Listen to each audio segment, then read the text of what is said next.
Sabi sa Jeremiah 17 verse 11, ang taong yumaman sa masamang paraan ay parang ibon na nililimliman ng hindi niya itlog. Sa bandang huli, sa kalagitnaan ng buhay niya, mawawala ang kayamanan niya at lalabas na siya'y hangal. O easy lang kayo. Alam kong sobrang daming tao ang kaya niyong ituro na gumagawa ng mga ganyang bagay. Pero alam niyo ba, sa pagturo niyo sa iba ay nakakalimutan niyong kayo rin to. Kahit ako, ang dami kong maling ginawa sa buhay ko na nakukuha natin ang mga bagay-bagay sa paraan natin na malayo sa piling ng Panginoon. Wala namang mabait sa atin. Wala namang maayos sa atin. Only the Lord Jesus Christ showed us how to be righteous in God's eyes. Oo, totoo, yung iba sobrang obvious na yumaman dahil mali yung paraan nila. Ngayon ay lumalabas ang katotohanan. Sabi dito, in the end, they will become poor old fools. O kaya naman sa Tagalog, hangal. Kaya ang tutok natin ay nasa kanila.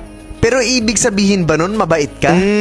Ingat ka. Dahil baka sa kaka-focus mo sa iba, ikaw na pala yung tinutukoy dito. Hindi ako yan ha, mabait ako. Actually, hindi ka mabait. Walang mabait. Pero may paraan. And the only way is for you to be able to truly accept Jesus Christ as your Lord and Savior. And when that happens, magiging maayos ang takbo na buhay mo. Yun lang ang paraan. Kaya hanggat wala sa'yo si Lord, ikaw ang tinutukoy dito. Straightforward yun, wala nang paligoy-ligoy pa. At sana, naiintindihan mo ang mensahe ng video na to.